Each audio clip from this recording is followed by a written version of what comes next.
Quand tu parles avec les gens aujourd'hui, ce qui ressort de leur discussion, c'est qu'ils n'ont plus le temps pour le dîn. Tu dis à un frère, fais tes salats, prie salat al-Jumu'ah, apprends la religion, lis le Coran. Tu dis à la sœur, arrête de perdre ton temps, investis-toi un peu plus pour la communauté. Fais quelque chose pour purifier ton cœur, sauve ton âme de la perdition. Et la réponse d'un grand nombre de gens, j'ai pas le temps Harry, Wallah c'est dur. Et tu entends plein d'excuses qui ne sont pas valables. Mon frère ainsi que toi ma sœur, comment peux-tu dire de telles paroles? T'as pas le temps pour Allah subhanahu wa ta'ala, mais chaque jour tu passes 1 heure sur Facebook, sur Instagram, Snap, Twitter, etc.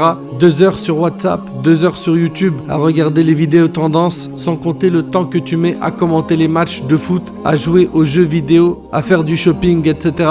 En réalité, si tu as réussi à trouver du temps pour tout cela, pour tous ces loisirs et ces plaisirs, c'est parce que ton cœur a été piqué. Il a été piqué par la dunya. Pourquoi est-ce que ton cœur refuse tout ce qui amène vers le paradis? Le prophète sallallahu alayhi wa sallam a dit que le fils d'Adam ne fera pas un pas le jour du jugement sans qu'il soit questionné sur quelque chose. Parmi elles, sa vie, comment est-ce qu'il l'a passée? Mon frère ainsi que toi ma soeur, que vas-tu répondre à Allah lorsqu'il t'interrogera qu'as-tu fait de ta vie? La perte de temps est pire que la mort, comme a dit Ibn al-Qayyim rahimahullah, car la perte de temps te sépare d'Allah et du jour dernier, tandis que la mort te sépare de ce bas monde et de ses gens. Dans ton planning, tu dois avoir un temps pour ton âme et un temps pour ton corps. Il faut impérativement que tu sauves ton âme du châtiment d'Allah subhanahu wa ta'ala. Pour cela, établis un planning sérieux, un moment où tu écoutes des rappels chez toi et un moment où tu écoutes des rappels à la mosquée, un programme d'apprentissage de la religion. Investis-toi pour la Ummah, bouge, fais quelque chose pour que tu t'améliores jour après jour. Appelle les gens à Allah subhanahu wa ta'ala, fais du bien autour de toi, laisse quelque chose d'utile aux gens avant de quitter ce bas monde.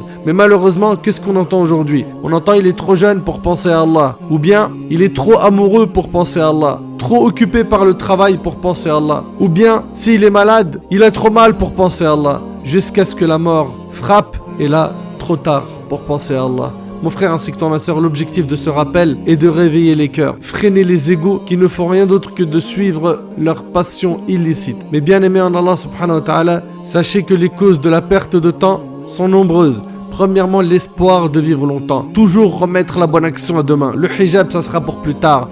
M'habiller correctement, ça sera pour plus tard. Délaisser le haram, ça sera pour plus tard. Délaisser cette fréquentation illicite, pas de problème, plus tard. Aller faire le hajj, plus tard. Sortir la zakat, plus tard. La prière, plus tard.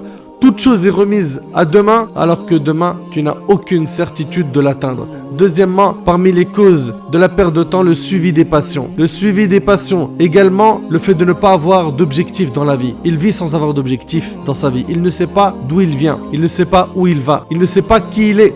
N'oublie pas que tu as été créé pour l'adoration d'Allah tabarak wa ta'ala. Allah azza wa jalla a dit, je n'ai créé les djinns et les hommes que pour qu'ils m'adorent.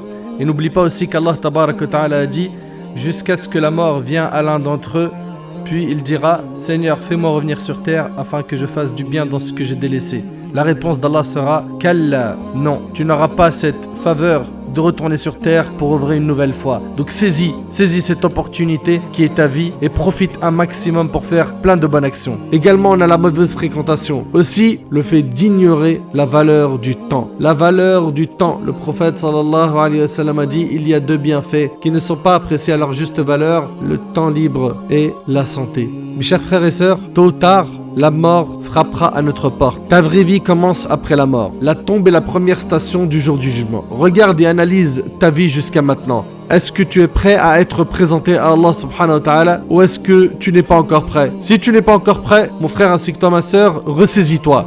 Stop à l'insouciance aujourd'hui. Ton plus grand objectif doit être d'adoucir ton cœur qui est durci à cause des péchés. Tes péchés agissent sur toi comme une drogue. Tu en es arrivé à un stade où tu ne trouves la joie que lorsque tu désobéis à Allah subhanahu wa ta'ala. Quand vas-tu vendre ce bas monde pour l'au-delà? Où sont les traces des discours sur ton cœur? Pourquoi est-ce que les versets, les hadiths du prophète sallallahu alayhi wa sallam ne font plus effet sur toi? Pose-toi des questions. Mon frère ainsi que toi ma soeur, je termine par ces quelques paroles. Du berceau à la tombe, tu seras certes éprouvé. Dans l'aisance, tout comme dans la difficulté. Alors remercie Allah pour les biens accordés et fais preuve d'endurance face à l'adversité. La tristesse, la maladie, la perte de tes parents, des épreuves face auxquelles tu devras te montrer patient, en espérant par cela une récompense sans précédent, une place au paradis parmi les serviteurs les plus fervents. Multiplie les invocations lors de chaque prière. Elles sont l'arme du croyant qui jamais ne désespère d'une issue favorable lorsque sa situation dégénère. Car certes, après l'obscurité,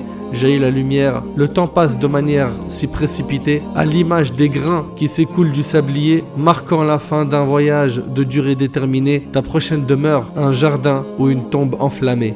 La mort, certes réalité que nul n'ignore, qui n'épargne ni le faible ni le fort, sans distinction entre junior et senior, aucun homme ne peut échapper à son sort. Et même si tu fuis et te réfugies en altitude, l'ange de la mort t'atteindra avec certitude. Alors préserve-toi du mal et des turpitudes, afin que l'au-delà soit bonheur éternel et quiétude. Qu'Allah subhanahu wa ta'ala nous amène vers le chemin de la droiture. Hada wallahu a'lam wa akhiru da'wana anil hamdulillahi rabbil alamin.